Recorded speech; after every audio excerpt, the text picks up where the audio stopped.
بہت ساری عورتیں ایسے ہیں جو بظاہر وہ گھر سے قدم باہر نہیں نکالتی، لیکن وہ موبائل کا غلط استعمال کر کے وہ کام انجام دیتی ہیں جو باہر جانے والی لڑکیاں بھی کام انجام نہیں دیتی۔ بہت ساری عورتیں ہیں جو باہر کا کام کر کے آتی ہیں اور پھر وقت پہ گھر کا بھی کام کرتی ہے، اپنے بچوں کا دیکھ بھال بھی کرتی ہے، اپنے بڑوں کی خدمت بھی کرتی ہے اور پھر گھر باہر کا کام بھی سنبھالتی ہے۔ لیکن بہت ساری عورتیں ہیں جو صرف گھر میں رہتی ہیں لیکن ان سے اپنا بھی کام سنبھالا نہیں جاتا، وہ وقت پہ ناشتہ کھانا بھی نہیں تیار کر پاتی ہیں، وہ وقت پہ اپنے شوہر کی ضروریات بھی پوری نہیں کر پاتی ہیں، وہ نماز کی پابندی بھی نہیں کر پاتی ہے، وہ رات میں جلدی سوتی بھی نہیں ہے اور صبح وقت پہ اٹھتی بھی نہیں ہے۔ ہاں،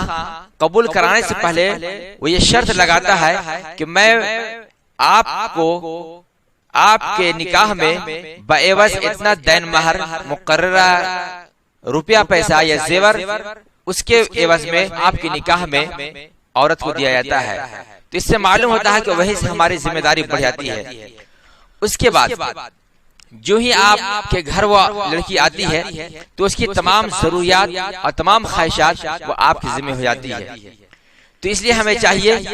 کہ ہم اس کا پورا پورا حق ادا کریں،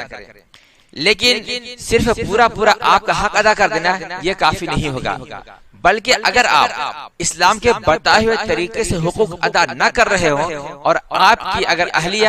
آپ کی اگر بیوی اسلام کے بتائے ہوئے طریقے کے مطابق زندگی نہ گزار رہی ہو تو یہاں پہ بھی آپ کامل نہیں ہے، یہاں پہ بھی آپ بری الذمہ نہیں ہے۔ بظاہر آپ کو لگتا ہے کہ اس کا عمل اس کے ساتھ، بظاہر آپ کو یہ لگتا ہے کہ وہ نماز نہ پڑھے گی تو وہ اس کے ذمہ فرض ہے، بظاہر آپ کو لگتا ہے کہ وہ پردہ نہ کرے گی وہ اس کا فریضہ ہے، بظاہر آپ کو لگتا ہے کہ وہ والدین کی خدمت نہ کرے گی یہ اس کا معاملہ ہے، حالانکہ ایسا نہیں ہے، کیونکہ وہ کوئی عام نہیں ہے۔ وہ لڑکی جب آپ کی بیوی بن چکی ہے اس دن سے وہ آپ کے بچے کی ماں ہوگی، آپ کے باپ کی بہو ہوگی، آپ کے گھر کی ایک ذمہ دار خاتون ہوگی۔ اگر اس نے اپنا رویہ صحیح نہ کیا تو آپ کے گھر میں چین و سکون نہیں ہو سکتا ہے۔ لوگ کہتے ہیں کہ بیوی چاہے تو گھر کو جنت بنا سکتی ہے اور چاہے تو گھر کو جہنم بنا سکتی ہے، بیوی چاہے تو آپ کو دنیا کی تمام خوشی دے سکتی ہے اور چاہے تو آپ کی تمام خوشیاں وہ چھین سکتی ہے۔ وہ اس طرح سے کہ بیوی اگر گھر میں سب کا حق ادا کرے، بیوی اگر سب کے ساتھ اخلاق و محبت کے ساتھ زندگی گزارے، یعنی آپ کے والدین کے ساتھ وہ سلوک کرے جو اس سے کرنا چاہیے، آپ کے گھر کے چھوٹوں کے ساتھ وہ برتاؤ کرے جو اس سے کرنا چاہیے، تو آپ کا گھر جنت بنتا ہوا نظر آئے گا۔ لیکن اگر وہ آپ کو آپ کے ماں باپ سے جدا کرنا شروع کر دے، وہ آپ کے گھر کے لوگوں سے آپ کو متنفر کرنے لگے، آپ کو نفرت دلانے لگے، گھر کے لوگوں سے لڑائی جھگڑا کرنے لگے، تو وہی گھر آپ کے لیے عذاب بن سکتا ہے، وہ ایک جہنم کے مانند ہو سکتا ہے۔ اسی طرح آپ غور کریں کہ بیوی چاہے تو آپ کی ماں کو آپ کے قریب رکھ سکتی ہے، آپ کے خیش و اقارب کو آپ کا اپنا بنا سکتی ہے، لیکن وہی بیوی اگر آپ کے خیش و اقارب سے دوری اختیار کر لے، آپ کے ماں باپ سے دوری اختیار کر لے، تو سوچئے آپ کے والدین بھی آپ سے دور ہو جائیں گے، آپ کے خیش و اقارب بھی آپ سے دور ہو جائیں گے۔ اس کے علاوہ اگر آپ کی بیوی بے نمازی ہے تو سوچئے اس کا اثر آپ کے بچے بھی پڑے گا، کیونکہ جب ماں بے نمازی ہوگی تو بچہ نمازی نہیں ہو سکتا ہے۔ اسی طرح آپ کی بیوی اگر بے پردہ رہتی ہو تو اس کی اولاد کبھی پردہ میں نہیں رہ سکتی ہے۔ آپ اس معاملے کو اتنے ہلکے میں نہ لیں کہ اس کا بے پردہ ہونا یہ اس کا معاملہ ہے، کیونکہ اس کا بے پردہ ہونا یہ بات کی دلیل ہے کہ آج وہ خود بے پردہ ہے، کل جب اس سے بچے ہوں گے، اس سے جو بیٹی ہوگی وہ بھی بے پردہ رہے گی، کیونکہ جب آپ ابھی اپنے بیوی کو کنٹرول نہیں کر پا رہے ہیں، اسے اسلام کے مطابق زندگی نہیں گزاروا پا رہے ہیں، اسے اگر نماز کی پابندی نہیں بنا پا رہے ہیں، اسے اگر پردہ نہیں کروا پا رہے ہیں، تو سوچیں کیا آپ اپنی بیٹی سے پردہ کروا پائیں گے؟ کیا بیٹی کو نمازی بنا پائیں گے؟ کیونکہ ہر بچہ کا زیادہ وقت اس کے ماں کے ساتھ گزرتا ہے، کیونکہ ہر والد اپنی ضروریات پوری کرنے کے لیے وہ گھر سے باہر رہتا ہے اور بچہ وہی سیکھتا ہے، وہی کرتا ہے جو اس کی ماں کرتی ہے۔ معلوم کیا ہوا کہ آج اگر آپ اپنی جوانی کے عالم میں اگر اپنی بیوی کو کنٹرول نہیں کر پا رہے ہیں تو یاد رکھیں جب آپ کی عمر ڈھل جائے گی اور پھر جب آپ کی بیٹی جوان ہوگی اور وہ بھی اپنی ماں کے نقش قدم پر چلے گی، ماں کے راستے پہ چلے گی، وہ بھی بے پردہ ہوگی، تو وہاں پہ آپ کچھ نہیں کریں گے، صرف افسوس کرتے رہ جائیں گے، آپ کی غیرت وہاں پہ مجروح ہو جائے گی۔ تو اس لیے چاہتے ہیں کہ آنے والے دنوں میں آپ کو ایسے پریشانیوں کا سامنا نہ کرنا پڑے تو آپ ابھی سے فکر مند ہو، اس کے لیے ابھی سے آپ تیاری کرنا شروع کر دیں۔ تو میرے بزرگوں دوستو، آج کچھ لوگ مشورہ دیتے ہیں کہ ہمیں ایسی لڑکی سے شادی کرنی چاہیے جو گھر میں رہتی ہو، جو گھر کے کام کاج سنوارتی ہو، اور ان لڑکیوں کو لوگ برا بھلا کہتے ہیں جو جاب کرتی ہیں، جو کہیں بھی کچھ نوکریاں کرتی ہیں۔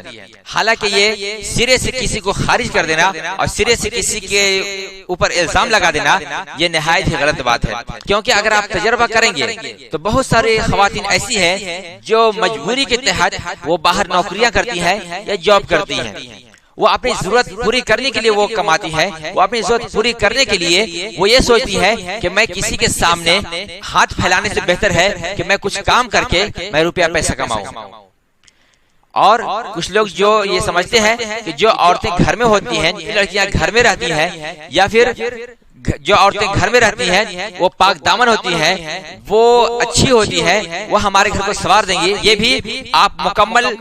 تحقیق کے ساتھ نہیں کہہ سکتے ہیں، یہ بھی آپ 100% دعوے کے ساتھ نہیں کہہ سکتے ہیں، کیونکہ بہت سارے گھر میں رہنے والی عورتیں ہی ایسی ہیں جو گھر کو تباہ و برباد کرتی ہیں۔ مثلا وہ دن بھر گھر میں رہ کر کے ٹی وی سنیما دیکھتی ہیں، سیریلیں دیکھتی ہیں، اور اسی مطابق اپنے گھر کو بھی اسی راستے پہ گامزن کر دیتی ہیں۔ اور یہی تک محدود نہیں بلکہ وہ خود بھی ٹی وی اور سنیما دیکھتی ہے، وہ خود بھی موبائل کا غلط استعمال کرتی ہے، اور ساتھ میں چھوٹے چھوٹے بچوں کی بھی زندگی کو تباہ و برباد کرتی ہے، خود بھی غلط راستے پہ چلتی ہے اور اپنے اولادوں کو بھی غلط راستے کا شکار بناتی ہے۔ اگر آپ ان عورتوں کی زندگی پہ نظر ڈالیں گے جو دن بھر گھر میں رہتی ہیں، اگر دن رات کے روٹین کو آپ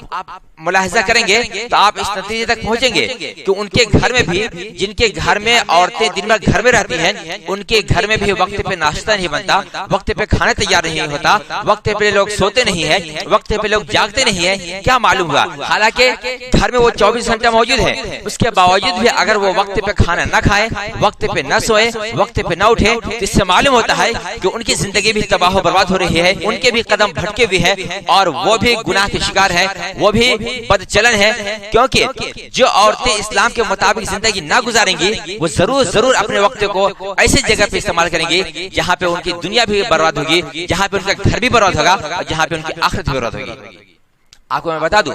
بہت ساری عورتیں ایسے ہیں جو بظاہر وہ گھر سے قدم باہر نہیں نکالتی، لیکن وہ موبائل کا غلط استعمال کر کے وہ کام انجام دیتی ہیں جو باہر جانے والی لڑکیاں بھی کام انجام نہیں دیتی۔ بہت ساری عورتیں ہیں جو باہر کا کام کر کے آتی ہیں اور پھر وقت پہ گھر کا بھی کام کرتی ہے، اپنے بچوں کا دیکھ بھال بھی کرتی ہے، اپنے بڑوں کی خدمت بھی کرتی ہے، اور پھر گھر باہر کا کام بھی سنبھالتی ہے۔ لیکن بہت ساری عورتیں ہیں جو صرف گھر میں رہتی ہیں لیکن ان سے اپنا بھی کام سنبھالا نہیں جاتا، وہ وقت پہ ناشتہ کھانا بھی نہیں تیار کر پاتی ہے، وہ وقت پہ اپنے شوہر کی ضروریات بھی پوری نہیں کر پاتی ہیں، وہ نماز کی پابندی بھی نہیں کر پاتی ہے، وہ رات میں جلدی سوتی بھی نہیں ہے اور صبح وقت پہ اٹھتی بھی نہیں ہے۔ معلوم کیا ہوا